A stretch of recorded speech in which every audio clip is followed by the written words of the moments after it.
Hello viewers and welcome to Review Information. In this video I will show you how to make a voice or video call to your friends on Snapchat. To begin, open the Snapchat app on your phone. Go to the Chats tab from the bottom menu. Then tap the new chat icon from the lower right corner. You will then see the new Call tab. If you don't see this option, you need to update the Snapchat app. Now tap on it. From the list, choose the person you want to call.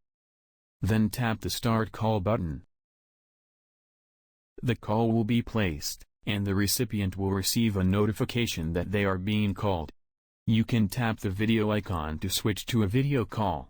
The other person will have the option to watch or join completely.